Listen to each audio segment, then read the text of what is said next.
There is, of course, there are, of course, intimations of this in the West, just as much as in the East. For example, to go back to something that is, partly superstitious, to my point of view, that is to say, astrology. Astrology does not seem to me to be an effective method of predicting the future. But it had some sense to it, in that when a child was born and people consulted the astrologers, what he did was to draw a map of the person's soul, his character. And this map consisted in a symbolic picture of the universe as it was at the moment when the child was born. Now, if the picture of that child's soul is the same thing as a picture of the universe, it shows that your soul is not in your body is in your soul. And what your soul is the entire pattern of everything that there is, focused at the point you know as here and now. Just like you can focus the sun on a small point with a magnifying glass. Now, we know this to be true from the point of view of 20th century Western science. The science of ecology, which studies the relationship between organisms and environments, is very acutely aware in an intellectual way that an organism, whether human or animal or insect or plant, it doesn't matter what it is not merely something in an environment. Like you might say, you are in this room. But the organism and the environment behave together. They go with each other. In the sense of the saying in the Gospels, figs do not grow on thistles, nor grapes on thorns. Has this application, that human beings do not grow in a cosmos which is unintelligent. If human beings are intelligent, and we define intelligence as the behavior of human beings, their way of thinking, feeling, and so on, you will not get an intelligent organism in an unintelligent environment. An apple tree doesn't grow apples all the time. Planets and stars do not produce life all the time, but every so often they do. So if an apple tree may be said to apple, this kind of universe in which we live peoples. It's a peopling world, and we go with it. But the problem, you see, is we don't feel that in the ordinary way. We feel strangers in the earth, and so talk about the conquest of nature and facing facts and all that nonsense. So there is proposed then here a transformation of our everyday consciousness, which is a new kind of sensation. The sensation that what is going on outside you is all one process with what's going inside you. And that you are all that there is. Now, you don't necessarily know this in the same way as you know something else out over there. Let me just take this illustration. Conscious attention, which is the faculty we use most to negotiate and get around, is rather like the headlight of a car. And the headlight illumines the road in front, but it does not shine on the wiring that connects the headlight with the battery and the battery with the engine. So in the same way, our conscious attention does not inspect the insides of our brains. Unless you're a brain surgeon and you look at somebody else's brain and start to figure out how it works. So we are not ordinarily aware of how we're aware. And as a result of that, we don't understand our connection with the world, and we are unaware of what our real self is. Therefore, we get anxious. We're afraid that death may be the end of us, and that somehow we'll just pass out of this world altogether, and that'll be that. Well, this is, of course, the purest superstition, because everybody is indestructible. We, as individual organisms, as what we call physical bodies, we come and go like leaves on a tree, but there's the tree. And you are the tree. In the saying of Jesus, I am the vine, you are the branches. But that I am, before Abraham was I am, is the self, and is what the Hindus call the Brahman, and the Chinese call the Tao. And the Tao is curious word. It's done more or less like this. This part of it, this part of the character in here is the human eye. When you put this on top of it, it means the face or the self. And when you put this over it, it means a kind of a flame coming down. And so this part of it means intelligence. And this part, which is called the radical of the character, means rhythmic movement, going on and stopping. And so the basic idea in this is that life is a dance, a flowing dance, which consists of going on and stopping. That is to say, what the Chinese call yang and yin. Yang is the southern side or the sunny side of a mountain. And this way. It is the sunny south side of a mountain or the north bank of a river, wherever the sun falls. Yin is then the shadow side.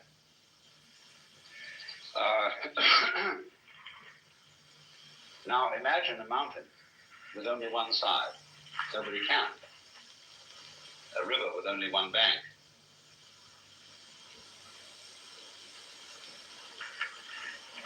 Yang and yin. Now life, you see, is entirely a game of now you see it, now you don't. On off. A wave moves in crests and troughs. Now you can't have a wave unless you have both a crest and a trough. This is true in hydraulics, in terms of water, in electronics, in terms of physics. Without the one, you don't have the other. And so the relationship between these two things is called, this is the most important term there is in Taoist philosophy, is called mutual arising. And it's done like this. This is the most important idea in the whole thing. This character means reciprocal or mutual. And this is based on an old ideogram for a plant growing, arise to come into being. And the fundamental idea is that the yang and the yin come into being together. You never find one without the other. There's a sort of secret conspiracy, like Tweedledum and Tweedledee agreed to have a battle. So that although they are different, like front and back are different, high and low are different, being and non-being are different, nevertheless they always go together.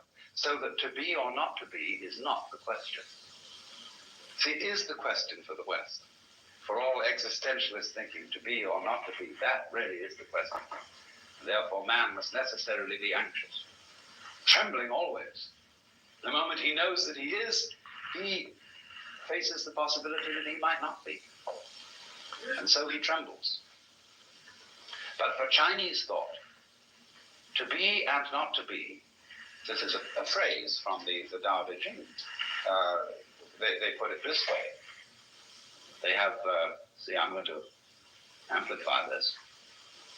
To be is written thus, and it also means to have, and not is written thus.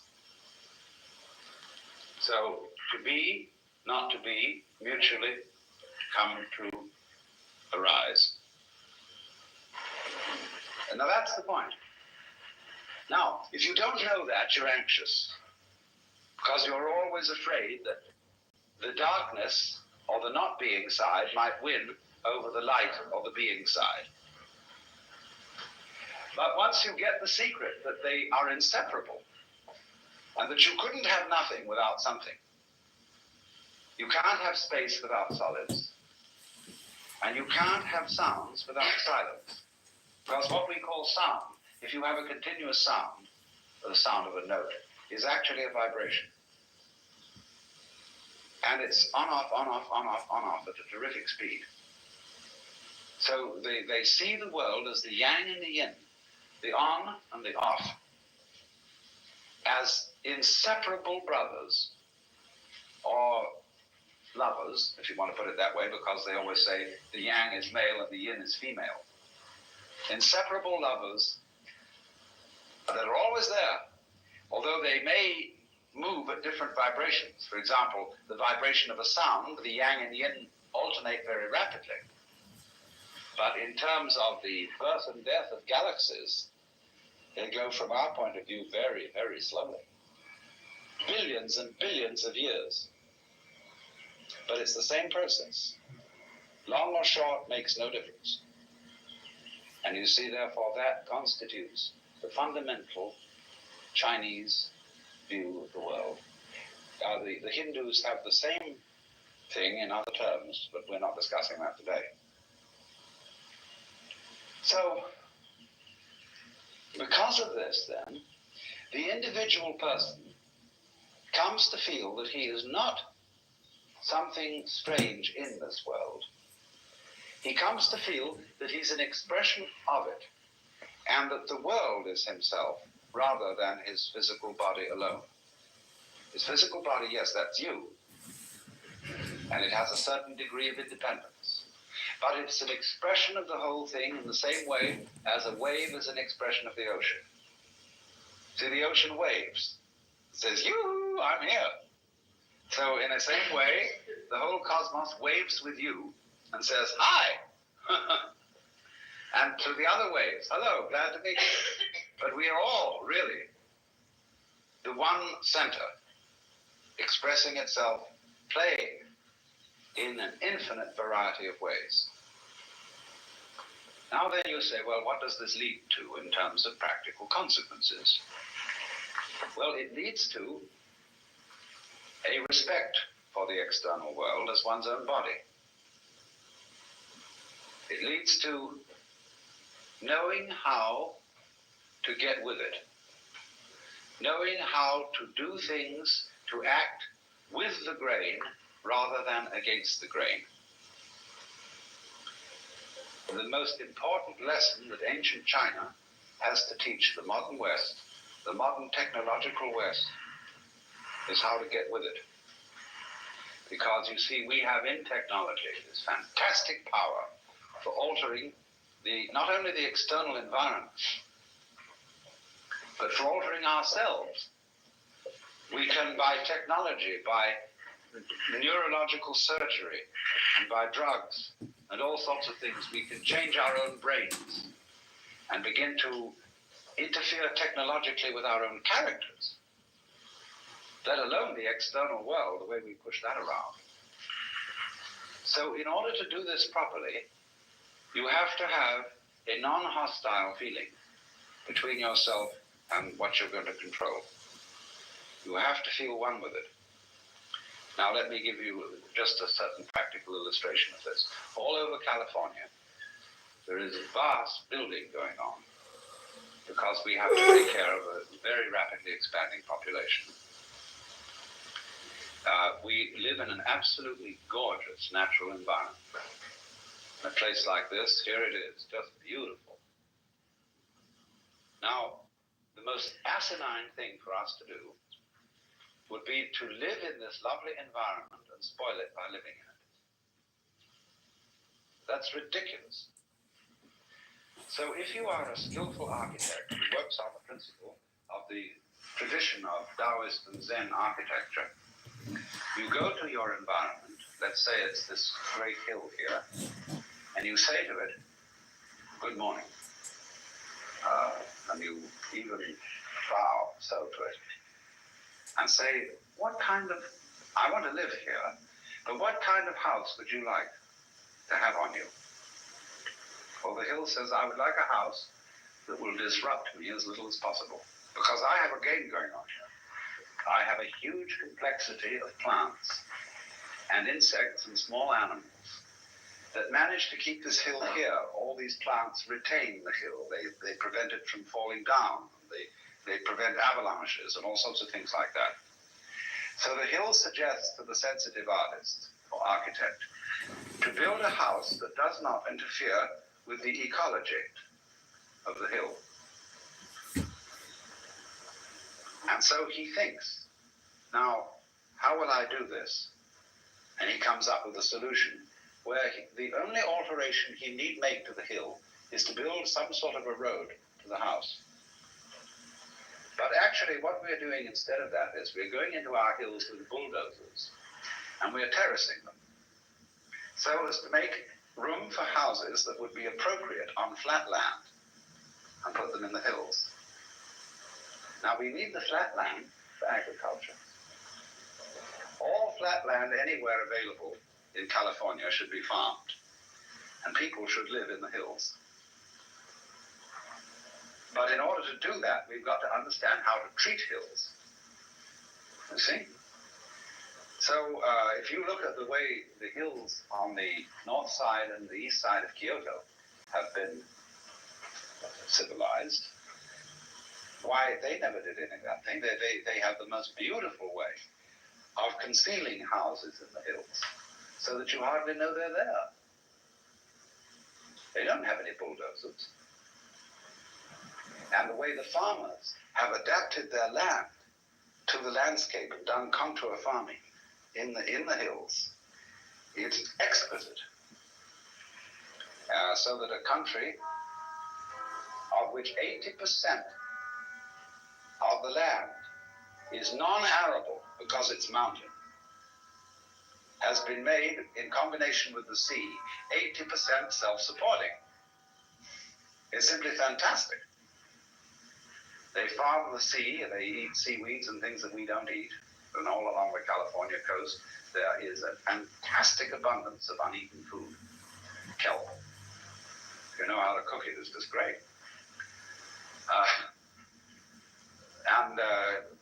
But we have to learn these lessons, you see, in order to get by, because we're going to have a terrible time if we don't learn.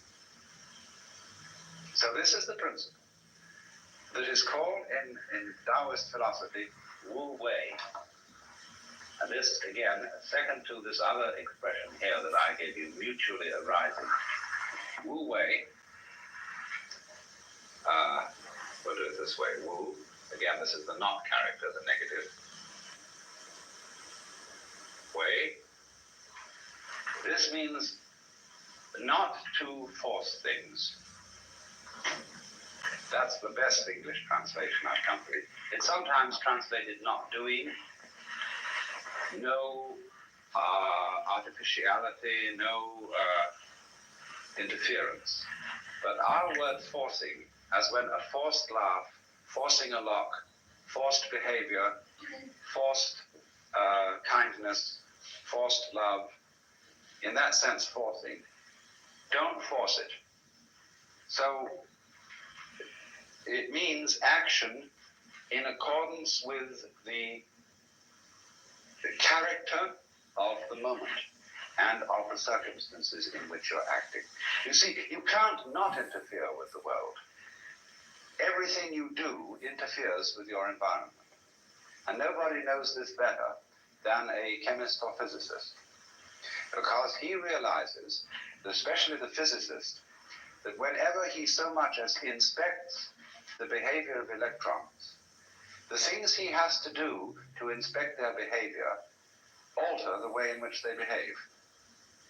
In other words, shine a light on something to look at it, and that bombardment of light affects it, especially at the nuclear level. So in another way, let's say you put fertilizers in the soil, and that alters the ground. Now, the ground that has had fertilizers put into it is not the same kind of ground as ground that hasn't.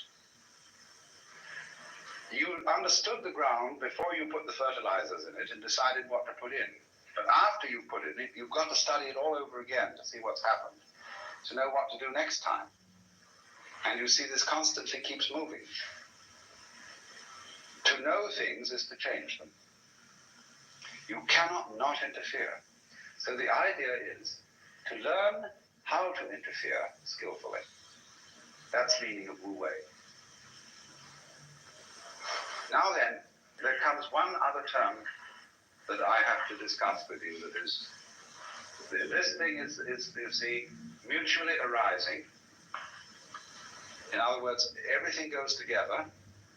You go together with your environment in such a way that you and your environment are one being. This term, Wu Wei, not interfering, how to act with the grain. And then there's one other thing that has to be understood, which goes into, this term is not found in ancient Taoism, but it is found in Zen. It comes in later Chinese philosophy. But it's based historically on the Taoist view of the world. And this is the word Li. Li. Now this is a very fascinating expression. It means, originally, markings in jade, grain in wood, fiber in muscle. Western scholars have translated it reason or principle, but this isn't very good. It doesn't give the feeling of it. Li is the word used to designate the character of the order of nature. And so our scholars tend to translate it the laws of nature. See? But the Chinese have no word that we can correctly translate as the laws of nature, because they don't look upon nature as obeying laws. They look upon it as orderly, but not legal.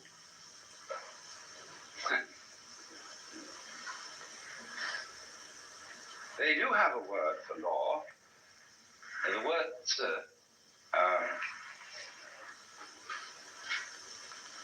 and this character, when it was originally a picture, was like this.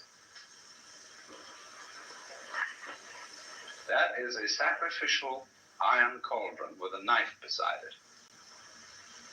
Well, many, many centuries ago, there was a certain emperor who wrote the laws of the country, had them caused to be inscribed on the sacrificial cauldrons, so that when the people came to offer sacrifices, they would read the laws inscribed on the cauldrons. But he was told by his sages that that was a very wrong thing to do, because if you write the laws down, people start fighting. And we know this, don't we, all too well. See, in our jurisprudence, lawyers will talk in their conversation about different judges. They will say, well, this kind of man has a good sense of law. He knows the book, but he has no sense of equity. He does everything by the book. Whereas a good judge has a sense of equity, which means that he knows that circumstances alter cases. But every case is different. And he is a kind of person, we would say, who has an innate sense of fair play. Now, you cannot write down the rules of fair play. It's too complicated to be put into words. Just in the same way exactly that we cannot describe our own nervous system. It's too complicated. And will always elude us, although we'll get somewhere near it. All right, now, the judge who understands equity goes beyond law, because he is informed with this principle, Li, and Li meaning the markings in jade, is like this. When you get a piece of jade and look at its markings, you don't think of them as chaotic. When you see a dirty old ashtray with cigarette butts in it and rolled up bits of paper and pieces of Kleenex and things that everybody's throw away, you know that that's a mess. And you don't want that kind of a mess around. You get rid of it. But when you look at the patterns on rocks, or the shapes of clouds, or the outlines of trees, you've got something which isn't orderly in the sense of being symmetrical. It doesn't form fours, you know? But you know it's beautiful. And so the painter, in the Western tradition, has copied clouds and trees, and everybody, when he copies clouds and trees, they say, well, that's a picture, I know what that's about. But clouds don't mean anything. They're not a picture of anything, they're just clouds, they're just clouding. And so the poem, blue mountains are spontaneously blue mountains, white clouds are spontaneously white clouds. They just do that, you see, that's their game. But they are definitely something that we recognize as having an order and not being chaos. But we can't quite pin down wherein that order consists. We know it is order. And we can analyze it physically, chemically, and we can find out a lot about the behavior of surface tensions, which are a way of explaining why bubbles in water form the way they do, why clouds form the way they do, etc., etc., etc. But what we get is only an approximation to it. Like, for example, when you measure a piece of land, you're a surveyor, and you reduce it to so many small triangles, and you measure those triangles, and that measures the land. That's only an approximation to what's actually there. Fine, so far so good, but we never quite get it. So there is this always ungraspable, indefinable principle of order in things, which is Li. And that explains why Chinese art appreciates in all that it does a certain element of the uncontrolled. Now you see, when you use, for example, a brush, let's take it right here, or here, the brush runs a little dry, and you're at the mercy of the hairs of this brush. Now some painters like to let everything go wild. In a certain sense, the man who did that has let things go pretty wild. See? But what the ideal that they're aiming at is, and which you have to be a tremendous master to accomplish, is to let it go wild within limits. To create a situation which overall is orderly, but allows for the unexpected, random surprises. And so they look upon our daily life in exactly the same way. I was talking about bees earlier on, and somebody suggested to me the other day that bees are quite remarkable for this reason. That every bee does exactly what it feels like doing. And yet, it's all orderly. Imagine that. Supposing you could get up at the beginning of the day and live in such a way that you did just exactly what you personally wanted to do. You didn't pay any attention about what anybody else thought of doing, or schedules or anything like that. You did just what you felt like. But it so turned out that what you felt like was what everybody else felt like doing with you, and it was an orderly performance. Well, the bees have it. And so to follow the Tao is to acquire the art of doing exactly what you feel like doing. And at the same time, it's Wu Wei in the sense that it does not force anything or anybody or impose on you. Now, you see what a marvelous accomplishment that is. But I have to give you, for this morning, one other term that is important to understand. To do that, to act naturally, you have to understand this word, which in Chinese is called zirang.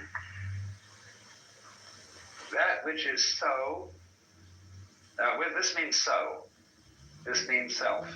Self-so. What is so of itself? This is pronounced zi, this rang. And this we translate into English nature, although it's very unlike our word nature.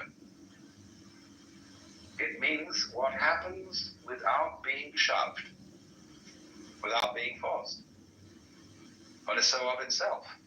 What happens naturally? We do have it in that sense. It comes naturally when we say that. It's second nature. Something like that. When we say that, we get this thing. So the Tao, there's a passage in Lao Tzu's writing where he says, the Tao's method is to be so of itself. Now, we have had an image of the universe in which it's run by somebody. The Lord God is in control. And he made it all, he engineered it all, he understands all about it, and he remains in control.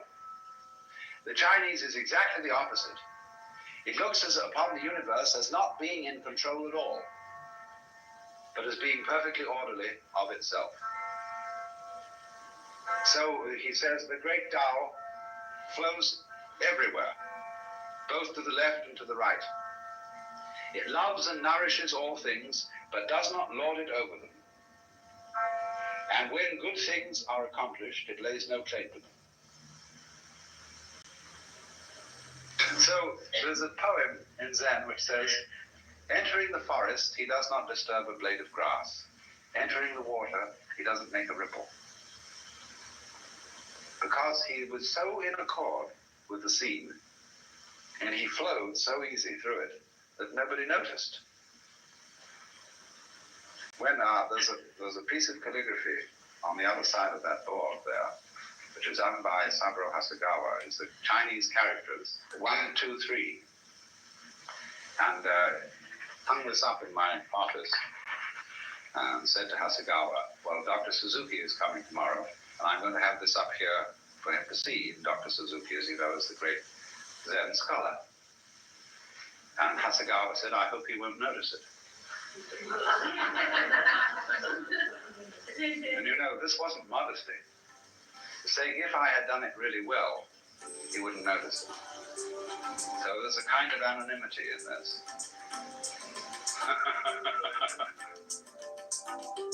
You've been listening to Alan Watts in Zen and the Art of the Controlled Accident. This recording and podcast was produced in cooperation between the Alan Watts Organization and the Ram Dass Be Here Now podcast network. Our music today is by Zakir Hussain from the Rhythm Experience album, released by Moment Records. Please visit the alanwatts.org site and also the Art of Alan Watts site for playful interaction with the themes that Alan expressed today.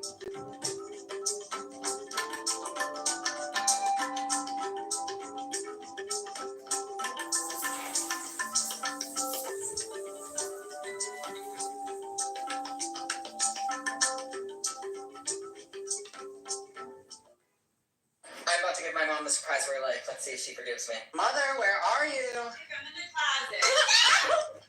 Oh my god.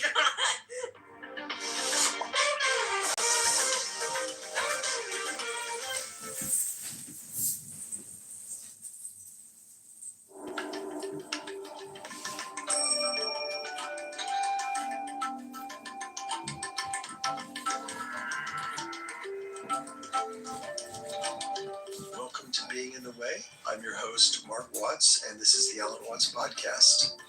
And today we're going to listen to a really great talk. It was recorded in Ojai, California, and it's called Zen and the Art of the Controlled Accident.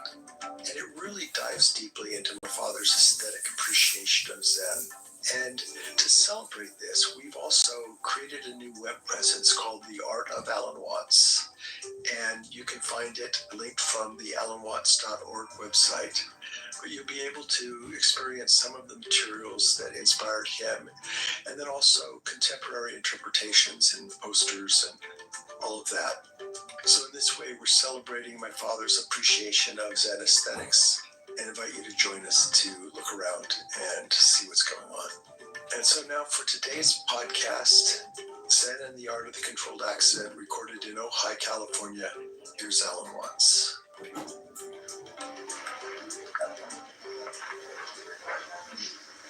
I have entitled this seminar, Zen Buddhism and the Art of Controlled Accidents. And this is going to involve not only the aesthetic domain of the arts, but also what we might call spontaneity in living. And so I've got to begin by going back to the earliest source of Zen, which is not actually Buddhism, but the Chinese philosophy known as Taoism.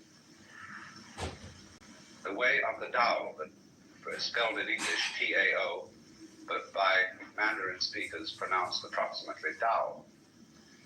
The scholars who transliterated these words had a way of transliterating them so that only if you were in the know and were a scholar could you pronounce them properly. They might just as well have spelled it D-A-O or D-O-W. Now, in order to understand Taoism, which originates in China, probably later than Confucius, about 400 BC, although the materials out of which this philosophy was evolved probably go back very much further. The Tao is a way of life, and the word Tao means the way, approximately, the course of nature, the flow of things. And in order to understand this point of view, we have to make a very, very radical adjustment in our ordinary common sense. Not all Chinese people by any means understand this, but it has, in a way, leaked into the general culture of China over the centuries, so that even, shall we say, the man in the street has some glimmer of what it's about. But it involves one absolutely radical transformation in our ordinary, everyday common sense, and I have to explain this from the beginning. Because Zen and Taoism in common involve not a system of doctrine, not a set of beliefs as we ordinarily understand religion. They involve a transformation of your consciousness, that is to say, of the way in which you experience your own existence at every moment. One might say that the average individual, not only in the West but also in the East, has a feeling of himself as separate from other people and from the earth itself and from the space and the stars and everything around the earth. He feels this in such a way that it's expressed in all the phrases of common speech. We talk about coming into the world. I came into this world. As a matter of fact, you didn't. You came out of it. Just in the same way as an apple comes out of an apple tree, as an expression of the apple tree. We say, I'm facing facts. As if facts, that is to say, the things going on in nature around you, were something you confronted as a being alien from, different from those facts, and meeting them as if they were total strangers. We talk about the conquest of nature as a phrase expressing man's control over his environment, which is a very hostile phrase. Now, in order to get the Chinese point of view, may I be so simple as to take you back to the old lesson about the bees and the flowers. Not to illustrate how sex works, but to illustrate the very fundamental property of nature. There are no flowers where there are no insects. There are. And sleep all the way down, all the way down. If you want to manifest more success and abundance into your life, kenosis is.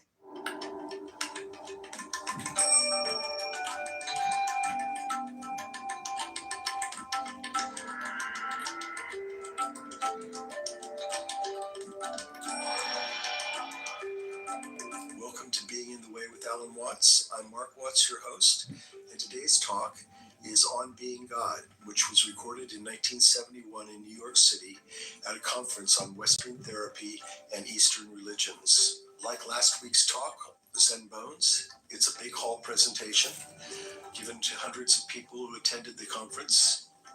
And in it, my father explores both Western therapy and Western religions in relationship to the mystical experiences or altered states that are the basis of Eastern religions. He points out that neither Western therapy nor Western religions are particularly equipped to deal with individuals who've had these experiences. And in the course of the talk, he invites everyone there to participate with him in a clinical experiment in which he positions himself as a patient who's had one of these experiences and believes himself to be God, and invites the audience to ask any questions they like. The results are lively, at times hilarious, and definitely enlightening as he pivots from idea to idea and question to question and delivers a remarkable performance.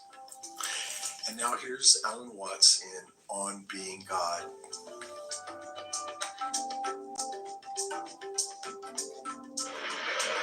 Between Western psychology, psychiatry, and psychotherapy, and the so-called religions of Asia, there is common ground because both are interested in changing states of human consciousness.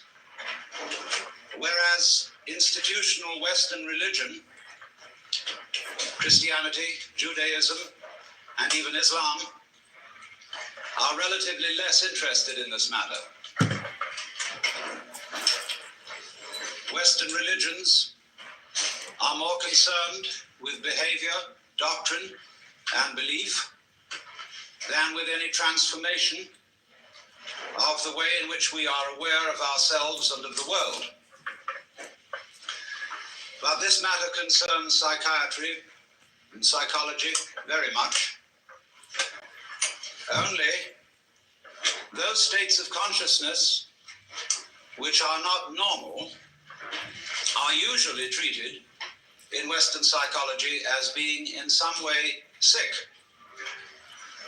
There are, of course, exceptions to this, and there have increasingly been exceptions. In the work of Jung, and to some extent even of Grodek, of Prinzhorn, of more modern people, Rogers, and Ronald Lang. Changing consciousness is often looked upon as a form of therapy. But in general, different states of consciousness from the normal are regarded as a form of sickness. And therefore, official and institutional psychiatry constitutes itself the guardian of sanity and of socially approved experience of reality. And very often it seems to me that reality appears rather much the way the world is seen on a bleak Monday morning. In this official doctrine, I might even say dogma, of what reality is. Because after all, we know that our science, such as it is of psychology, is founded in the scientific naturalism of the 19th century. And the metaphysical and mythological assumptions of that science still underlie a great deal of psychological thinking, in behaviorism eminently, but also to a large extent in official psychoanalysis. Indeed, one might say that psychoanalysis is based on Newtonian mechanics and in fact could be called psychohydraulics. Not that that analogy is altogether inappropriate, because there are certainly respects in which our psychic life flows and exhibits the dynamics of water. But of course, we want to know what kind of water. And for the scientific naturalism of the 19th century, the basic energies of nature were considered to be very much inferior to human consciousness in quality. Ernst Haeckel, a biologist of that time, would think of the energy of the universe as blind energy. And correspondingly, it seems to me that Freud thought of the libido as essentially blind, unconscious energy, embodying only a kind of formless, unstructured, and insatiable lust. This is a generalization. Some modification in that thinking is, of course, possible. But the tendency is to regard all that which lies below the surface of human consciousness as being less evolved, because you must remember that this was also the time of Darwin's theories of evolution, of seeing the human mind as a fortuitous development from much more primitive forms of life, coming forth by purely mechanical processes, by natural selection and by the survival of the fittest. And therefore, man was in general seen as a fluke of nature, an embodiment of reason, emotion, and values, for which the more basic processes of nature had no sympathy and about which they did not care. If, therefore, the human race is to flourish, we must take charge of evolution. It can no longer be left to spontaneous process, but it must be directed by human ingenuity, despite the fact that although our brains are capable of dealing with a colossal number of variables at once, our conscious attention is not. Most people cannot consider more than 3 variables at the same time without using a pencil.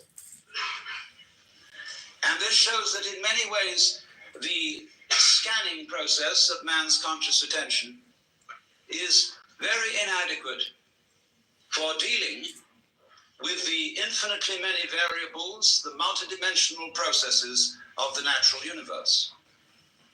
However, a serious attempt has been made, and scientific naturalism issued in a fantastic fight with nature. In this whole notion of the conquest and subordination of nature, which has, as a matter of fact, very ancient, non-scientific and biblical origins, with the idea of man as the head and chief and ruler of nature in the image of God. And the time has now dawned upon us all when our attempts to beat nature into submission are having alarming results, because we see that it's very dangerous to mess around with processes that we don't understand, that have enormous numbers of variables, and we begin to wonder whether we hadn't better let well enough alone. At the same time, although I said that Western psychology had more in common or more common interest with Oriental religion than it does with Western religion, there is a sense in which psychiatry and psychotherapy are becoming the religion of the West. Psychoanalysis has much in common with the forms and procedures of institutional religion. There is, for example, apostolic succession. the passing down of mana, of qualified power to practice therapy from the father founder, Sigmund Freud, through his immediate apostles, to an enormous company of archbishops and bishops, among whom there are, of course, as there were with Christianity, heresiarchs, such as Jung and Grodek and Rank and Reich. And the heresiarchs are duly excommunicated and anathematized.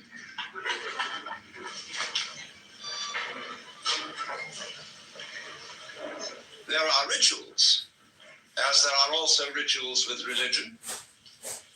There is the sacrament of the couch. There is the spiritual discipline of free association. There is the mystic knowledge of the interpretation of dreams. And there are also the two great symbolic fetishes, the long one and the round one.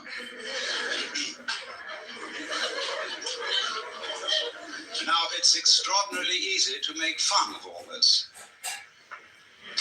And we must not forget that we owe a tremendous debt to Freud, if for nothing else than pointing out that much of ourselves of which we are aware in terms of the conscious ego is not really ourselves.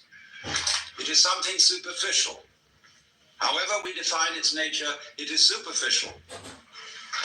And the realities of human life are not under the gaze of its scanning process, at least not in the ordinary way.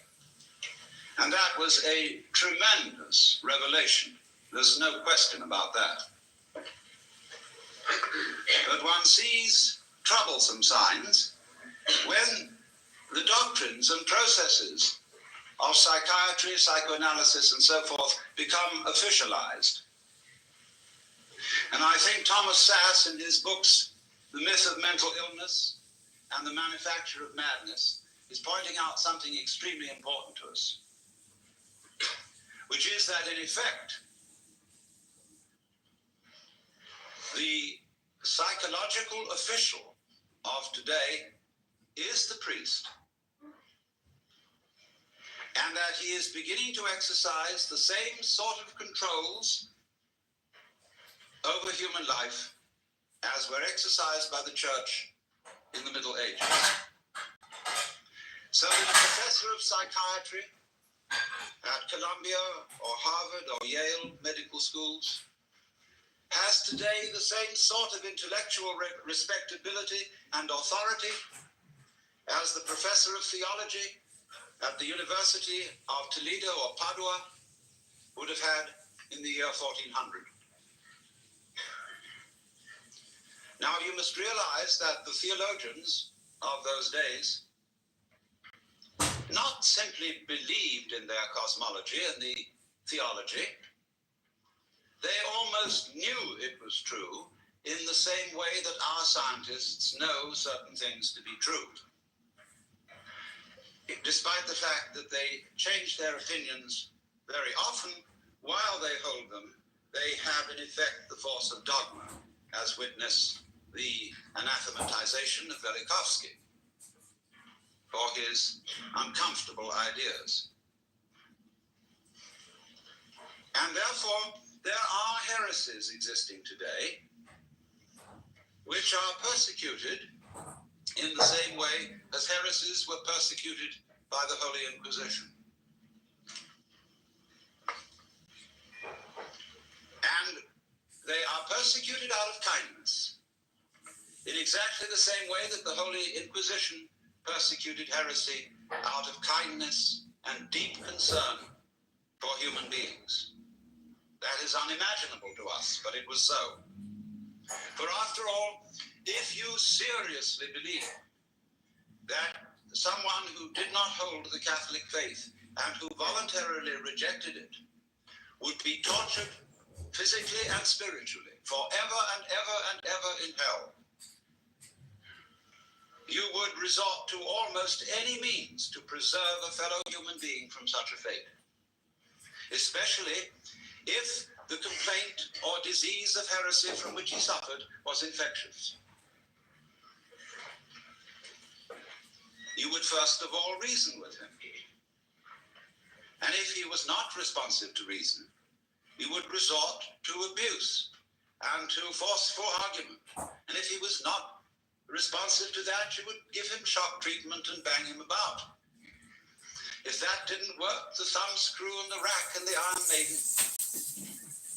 And if that didn't work, as a last desperate resort, you would burn him at the stake in the pious hope that in the midst of those searing fires he would think better and make a last act of perfect contrition, and so be rescued from everlasting damnation. And you did all this in the spirit of this is going to hurt me more than it's going to hurt you, in the spirit of a surgeon who is very, very sorry indeed that he has to make you undergo this extremely painful operation. But it is in your best interests, and there really is at least a 50-50 chance that you may survive. And so, therefore, in perfectly scientific medical spirit, people may be very arbitrarily and without due process deprived of their civil rights, incarcerated in prisons that are in many cases much worse than to watch people to see if they will become offenders, quote unquote. And she's really accurate. Yeah, it's called the school to prison pipeline. Right. Are they watching them to see if they will be offenders, or are they training them, right? Because you also have school judges, right? So you have judges, like whether it's controversial or not, but you have Judge Joe Brown that had a low recidivism rate because instead of giving juvenile sentence. It's hilarious to me that you're suggesting that you're like exercising proper like rigor here, intellectual rigor, by trusting AI hallucinations. Like you're actually an insane person. Like if you just ask the AI, it would admit it made a mistake, and you're like, well, I'm sitting here. I don't care about the rhetoric. I just want to exercise proper scrutiny about the information. And the way you're doing that is by trusting AI hallucinations. Like you're a clown. You're like a cartoon character. Right. So, Alan, you realize that DeepSeek, et cetera, they can make mistakes, right? You realize that, right? Again, this is just goofy. Just hop on the Acme rocket and blast off into space. Yo, hold on. So here's what I'm saying. There's no source that you could pull up that says 31 votes were needed. It says 2/3. We agree on that.